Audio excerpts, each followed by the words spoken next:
My name is Rebecca Martinez. I'm 29 years old, and exactly 4 hours after my father told me to hand over my entire college fund to my younger sister Sophia, I walked out of that house and never looked back.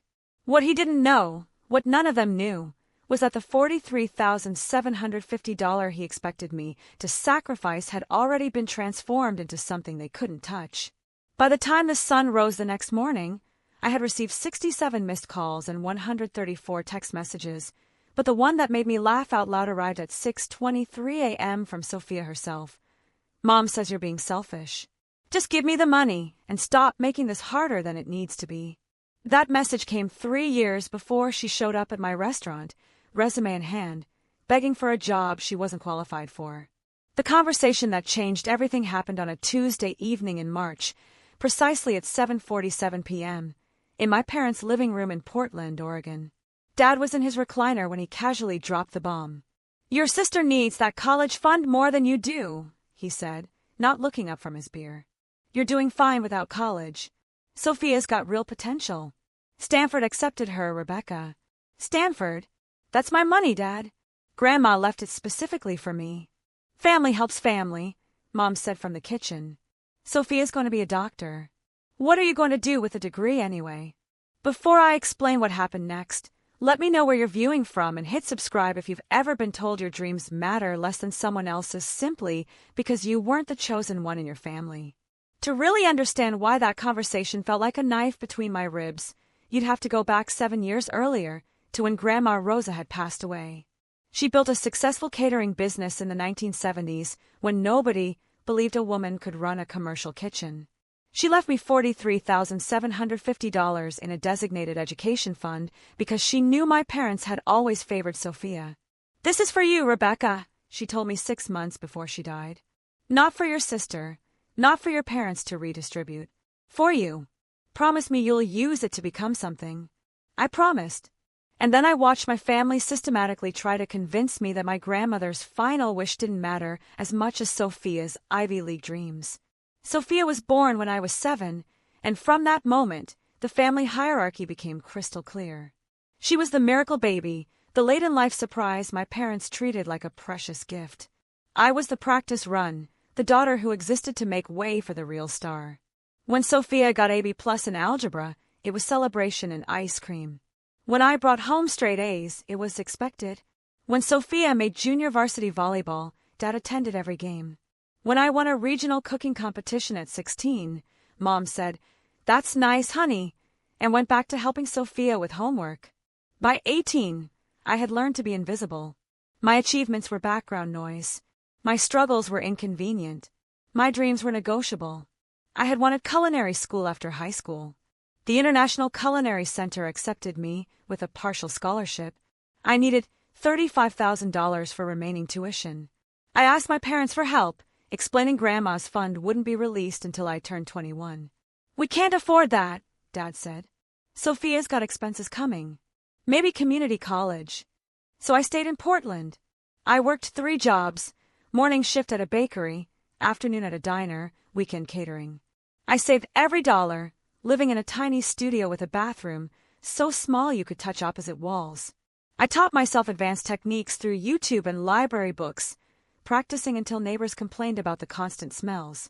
When I turned 21 and got access to Grandma's fund, I didn't touch it. My friend Marcus, who worked in finance, helped me set up an investment portfolio. We were patient, strategic, careful. Meanwhile, Sophia sailed through high school in privilege I'd never known. Private SAT tutors at $125 per hour. Summer enrichment programs in Europe. A brand new MacBook Pro for her 16th birthday, while I used a 7-year-old laptop with a cracked screen. "She's got a bright future," Mom would say. "We're investing in her potential." The implication was deafening. I didn't have potential worth investing in. I started keeping track. Not from bitterness initially, but to validate my sanity, to prove the disparity was real. In a notebook hidden in my apartment, I documented everything. $12,000 for Sophia's Barcelona summer program versus $0 for my culinary courses. $8,500 for Sophia's prom expenses versus $150 gift card for my 21st birthday. $6,300 for Sophia's college applications versus figure it out yourself. $4,500 for her graduation party versus $200 homemade cake. $3,800 for her second car accident repair versus take the bus for my transmission. Running total by my 26th birthday, $47,300 spent on Sophia's extras. My total financial support from parents after age 18, $350. Marcus saw it all clearly. They're using you, he told me over coffee. You're the reliable one they can ignore. Sophia's the project they can pour money into. They're my family, I said weakly. No, Marcus replied. It's actually very simple. They don't value you. The incidents piled up. For Sophia's high school graduation, my parents threw a massive party at a rented space with 150 guests, a DJ, a buffet costing $4,500. For mine, we'd had cake in the backyard. When I turned 25, I asked if we could have dinner at my favorite Thai restaurant. That place is expensive, Mom said. Can't we just do something at home? 2 months later, for Sophia's 18th birthday, they took her to a steakhouse where entrees started at $65. The request for my college fund wasn't the first time they tried to access Grandma's money. When I was 23, Mom asked if I could loan her $8,000 for Sophia's summer program. I refused. She didn't speak to me for 2 weeks. When I was 26, Dad asked if I'd consider splitting the funds since Grandma would have wanted both granddaughters to succeed. I said no. He called me selfish. But this was different. This wasn't a request. It was a demand. Stanford costs $85,000 per year, Dad continued that night. We can't cover all of it.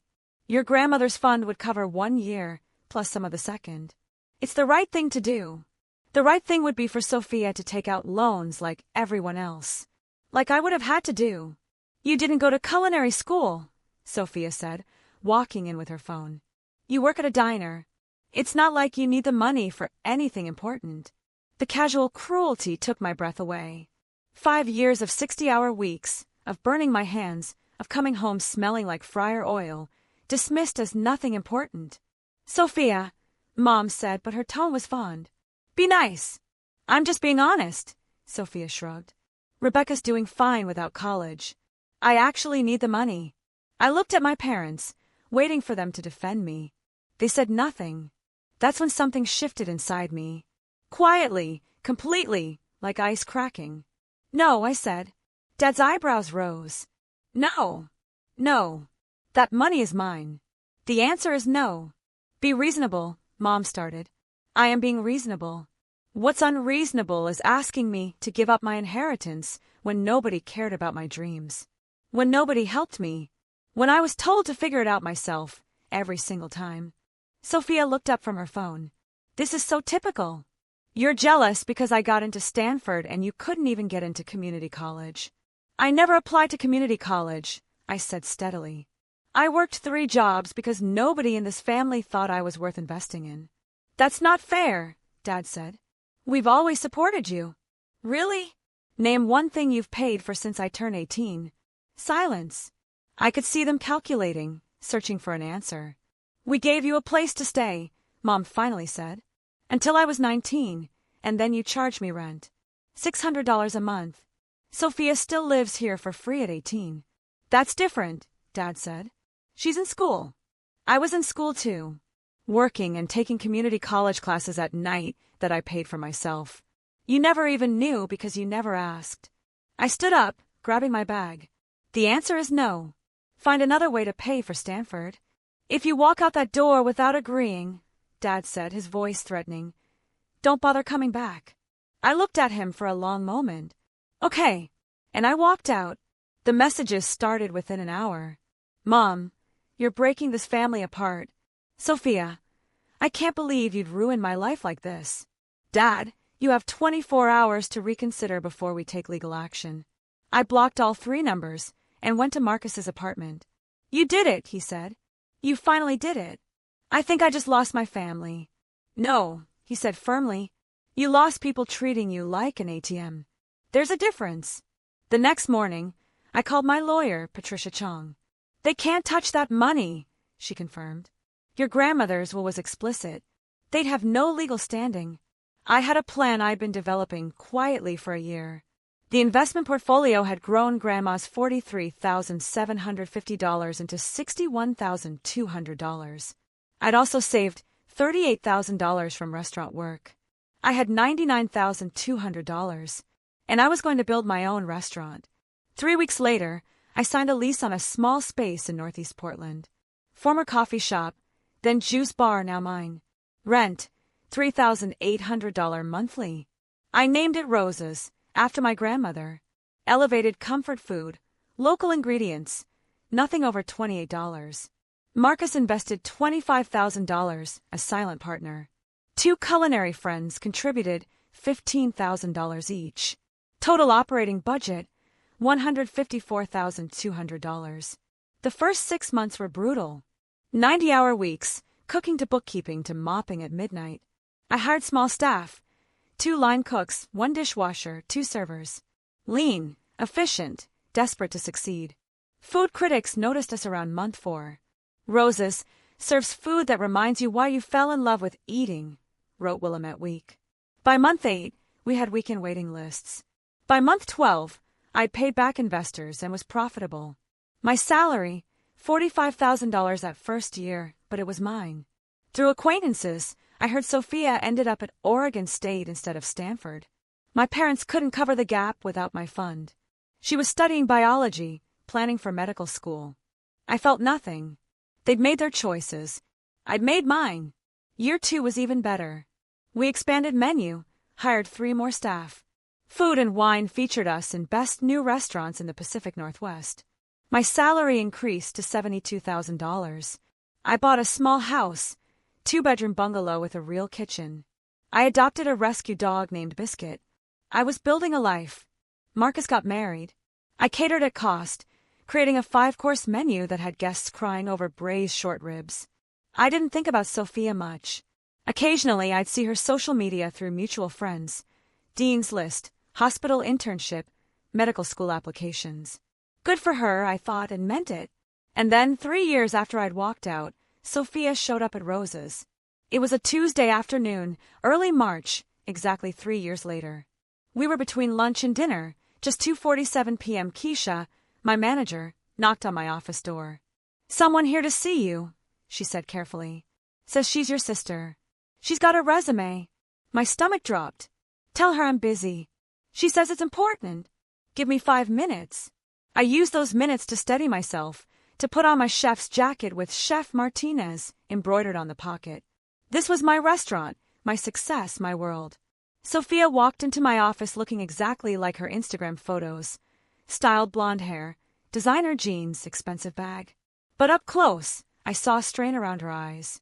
"Rebecca," she said, attempting a smile. "The restaurant looks amazing." "Thank you. What can I do for you?" She sat without invitation, placing a folder on my desk.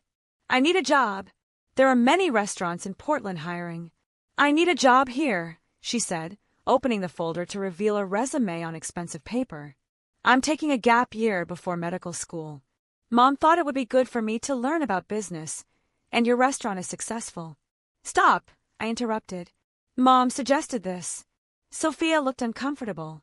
She thought it might be good for both of us to reconnect while I gain experience. Reconnect. We haven't spoken in 3 years. "That's why this would be perfect," Sophia said, voice pleading. "I miss you, Rebecca. I know things got weird with the college fund, but that's in the past. We're family." I leaned back, studying her. She looked nervous, which was new. Sophia had always been effortlessly confident. "What happened to medical school?" I asked. "Last I heard, you were applying this cycle." Her jaw tightened. "I decided to take a year off." "That's not an answer." We stared at each other. Finally, she looked away. "I didn't get in," she said quietly. "Anywhere. My GPA was good, but my MCAT wasn't competitive, and my extracurriculars were insufficient. I'm retaking the MCAT and reapplying next year, but I need to build my resume with leadership experience." "And you thought working at your estranged sister's restaurant would provide that?" "I thought it might help me reconnect while also looking good on applications," she admitted. "Medical schools like diverse experiences." working in a successful small business. So you want to use my restaurant as a resume builder while checking off the family reconciliation box. Very efficient. That's not fair, Sophia protested. I genuinely want to rebuild our relationship. Do you? Because last time I saw you, you told me I worked at a diner and didn't need my inheritance for anything important. You watched our parents demand I hand over Grandma's money, and you agreed. You called me selfish. Sophia flinched. I was 18 and stupid. I've grown. Have you? I picked up her resume, scanning it. I see you graduated cum laude from Oregon State. Congratulations. Did they help you financially? They paid housing and some expenses. I had loans for tuition, so they helped. Unlike when I was 18 and they charged me rent while I put myself through community college. I know they treated you differently. Differently? Sophia, they spent $47,300 on extras for you in high school alone. I tracked it. While I worked 3 jobs eating ramen, they sent you to Barcelona and bought you a car. She went pale. You tracked it. Every dollar. Every comparison. I pulled out a photocopy of my notebook. Would you like to see? Sophia stared at the pages. I didn't realize it was that much. Nearly $50,000 on your high school experience while contributing $350 to my entire adult life. And then they asked me to give you $43,000 more. Do you understand now why I said no? I'm sorry, she whispered. I really am. I was too wrapped up to see how unfair they were. And now you need a job? Yes. I took a breath, considering. Part of me wanted her gone, but another part was curious. This was a different Sophia, humbled by rejection for perhaps the first time. What position are you applying for? Sophia blinked, surprised I hadn't refused. I was hoping for management or operations. I'm a fast learner. Have you ever worked in a restaurant? No, but food service of any kind? Retail. Customer service. I had an internship doing data entry, and I was a research assistant. So no. I set her resume aside. Sophia, I don't have management positions for people with 0 industry experience. This is a professional kitchen, not an internship program for pre-med students. I could learn, she said urgently. I'm smart. You know that. Being smart isn't enough. You need stamina, pressure handling, ability to take criticism without ego. I met her eyes. Do you really want to work here, or do you just need a job that looks good on paper? I need both, she admitted. But I'm willing to work hard. I thought for a moment. I have a dishwasher position open. $16.50 per hour plus tips. Usually adds $3 to $4 more. Shifts are 6 to 7 hours, 5 days weekly. It's hot, wet, exhausting. You'll smell like industrial soap and food waste. Interested? Sophia's eyes widened. Dishwasher? Rebecca, I have a college degree. So do I. A culinary degree earned through night classes while working 3 jobs, including dishwashing. It's honest work, and it's the only position available for someone with no restaurant experience. This is because of the college fund, Sophia said, voice edging. You're punishing me. No. I'm offering a real job based on actual qualifications. If you want to learn restaurant business from the ground up, this is where everyone starts. I started as dishwasher at 16. It taught me more about kitchens than any management book. Sophia stood abruptly. I don't need this. I can find something else. Then I wish you luck. But Sophia, let me give you advice. The world doesn't owe you management positions because you have a degree. You earn your place through work, through proving yourself, through doing the job nobody wants. That's something I had to learn. Maybe it's your turn. She stared at me, anger and fear warring in her expression. Mom's going to be disappointed when I tell her you wouldn't help. Mom's been disappointed in me for years. I've learned to live with it. Sophia grabbed her resume and walked to the door. She paused, not turning. For what it's worth, I really am sorry. I believe you, I said. But sorry doesn't erase 3 years of silence, or 18 years of being second best, or the fact that you still thought you deserved management without experience. Sorry is just a word until you back it up with changed behavior. She left. I sat at my desk for a long time after. Keisha appeared 5 minutes later. You okay, chef? Yeah, I said, surprised it was true. I am. She seemed upset. She wanted management. I offered dishwashing. Keisha whistled. That's cold. That's realistic. I'm not handing her something unearned just because we share DNA. Good for you. We've built something real here. She was right. Rose's was thriving in its 4th year. Bon Appetit feature, local chef award nomination, 2-week waiting list for weekend dinners, 12 staff members, workplace culture built on mutual respect, salary of $89,000, more than my father had ever made. 3 days later, Mom texted, I heard what you did to your sister, offering her dishwashing when she has a degree. That's cruel. She came for help, to rebuild your relationship, and you humiliated her. I didn't respond. Another message an hour later, your father and I want to meet Saturday at 2 p.m. at the house. We need to clear the air. I stared at that message. Part of me wanted to refuse, but another part wondered if this could be the conversation we should have had 3 years ago. I texted back, I'll meet you, but not at the house. Neutral location. Starbucks on Hawthorne at 2. Her response, fine. Saturday arrived cold and gray.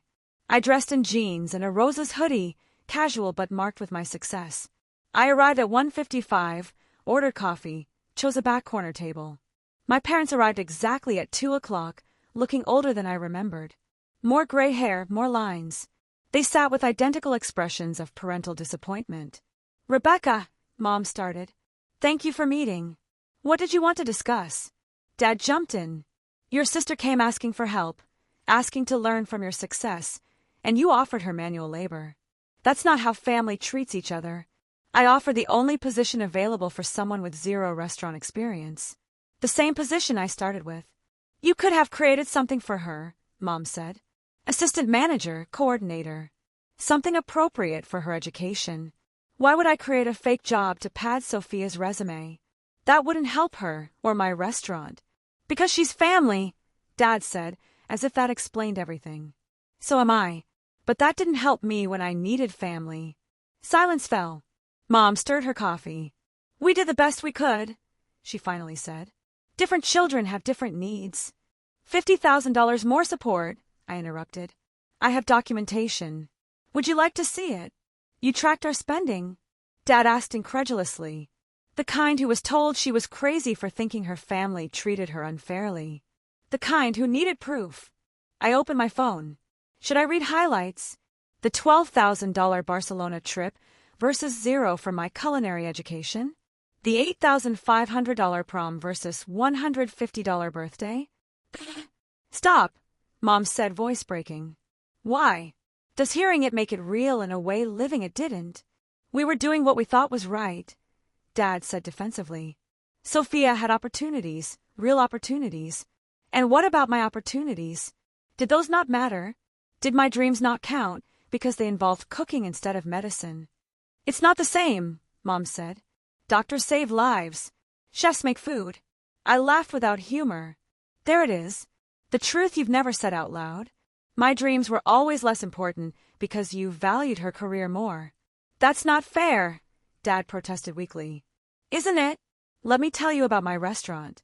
Rose's did $740,000 in revenue last year. I employ 12 people at above minimum wages with benefits. I'm nominated for Rising Star Chef of the Year. Critics call my food transcendent. But none of that matters because I'm not saving lives in an ER. They sat stunned. Sophia didn't get into medical school. Did she tell you? She's taking a gap year because her MCT wasn't good enough. She came to me for a resume builder, not to reconnect. When I offered real work, she was insulted because it wasn't prestigious enough. She told us you rejected her, Mom said quietly. I offered her a job. She rejected it because it involved actual work instead of a made-up title. I stood. Here's the thing. Family is supposed to be built on mutual respect and support. You support the people you love, all of them, not just the ones whose dreams align with your values. You show up. You celebrate successes, even if they're different from expectations. We're trying now, Dad said. We're here. You're here because Sophia failed and needs me. Where were you when I succeeded? When I opened my restaurant? When I got featured in magazines? When I achieved everything I dreamed of? Neither had an answer. I've built a good life. Without your help, approval, or presence. I'm proud of what I've created. And I did it by learning the lesson you accidentally taught me, that I don't need family who only show up when they want something. I left them sitting there, coffee half finished. I didn't look back. A week later, Sophia showed up again. Thursday evening, during dinner service. I was expediting when Keisha found me. Your sister's here. Wants to talk. Says she's thought about your offer. Tell her I'm busy. She can come back tomorrow between 2 and 4. Sophia showed up the next day at 2 o'clock. I met her in the empty dining room. I thought about what you said, she began. About earning your place, learning from the ground up. And I want the dishwashing job, if it's still available. I studied her face. This isn't a favor. You'll be held to the same standards as any employee. Hard work, take direction, no complaints. If you can't handle that, don't take it. I can handle it. Why the change of heart? Sophia looked down. Because I talked to Dad about your revenue numbers. He was shocked. He looked up roses online, saw reviews, magazine features. He said, your sister built something real. And that made you realize I wasn't just a diner waitress. It made me realize I'd never actually looked at what you'd accomplished. I'd accepted the narrative that my path was more important. But you're right. I've never really worked for anything. Everything's been handed to me. Medical schools rejected me because I don't have substance behind the grades. No real experience, no perspective beyond my bubble. She met my eyes. I don't expect you to forgive me, but I'd like the chance to learn what real work looks like. To earn something for once. I considered her. Dishwashing pays $16.50 to start. Tuesday through Saturday, for PM to close, usually 11:30. You'll arrive 15 minutes early. You'll work under Marco, who's been with me 2 years. He won't go easy on you. If anything, he'll be harder. Can you handle that? Yes. You'll smell like food and bleach. Your hands will get raw. You'll be exhausted. The work is repetitive and thankless. Sure. I'm sure. Okay. Fill out application, bring IDs and direct deposit information. First shift next Tuesday. Sophia nodded, relief crossing her face. Thank you, Rebecca. Don't thank me yet. Wait until you've survived your first Friday rush. She started Tuesday. I watched Marco show her the dish station. She looked overwhelmed but determined. First 2 weeks were rough. Sophia struggled with pace, standing for 6 hours, heat and humidity. She came in perfect, left looking war-torn. I heard she cried in the bathroom after her first Friday. But she kept showing up. Didn't complain, didn't ask for special treatment. Arrived early, stayed late when needed. Slowly, painfully got better. By week 3, Marco said, your sister's keeping up now. Still slow but consistent. By week 6, Sophia was handling the station competently. I didn't make it easy. When she was late 8 minutes, car trouble, I docked her paper policy. When she broke 3 plates, I made her stay after to review procedures. When she asked to leave early for a family event, I said no. Someone else had already requested off. She took it all without argument. Slowly, something shifted between us. Not forgiveness exactly, but respect. Acknowledgement. One night, 3 months in, we were alone after closing. Everyone had left. I was checking inventory. Sophia was finishing breakdown. Can I ask something? She said, not looking at me. Sure. Do you still hate me? I stopped writing. I never hated you. I resented the situation, Mom and Dad's choices. But you? You were just a kid raised to believe you were more important. That's not entirely your fault. But I went along with it, she said quietly. Even when I was old enough to know better. I liked being favorite. I liked the attention.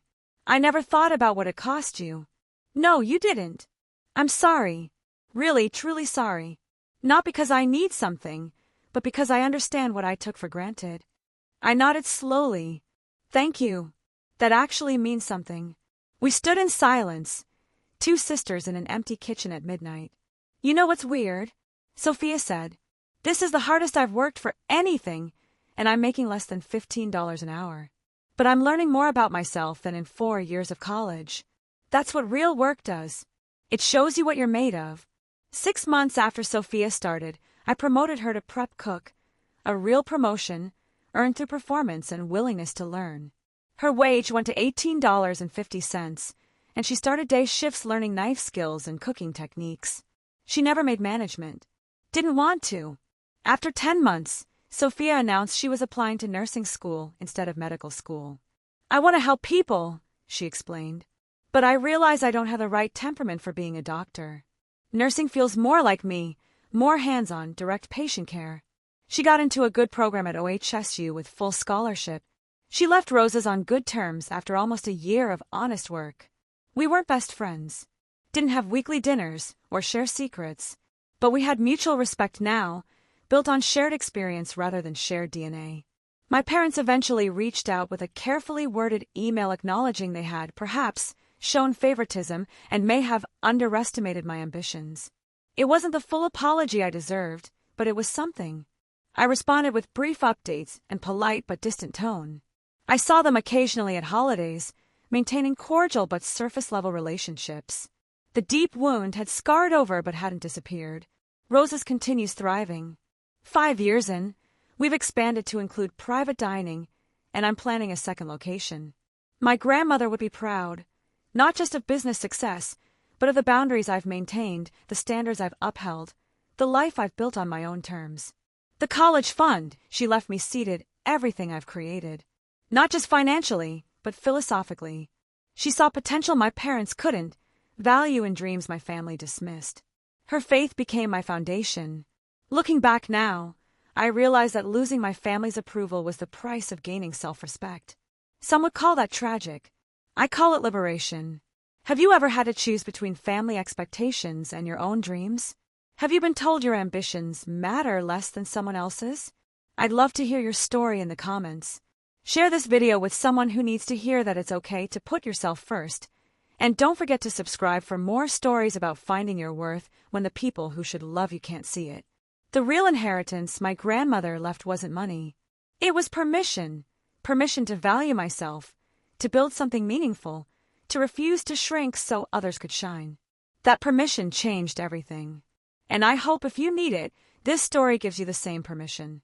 Because at the end of the day, the family you choose through mutual respect and earned trust will always matter more than the family you're born into who never learned to see your worth.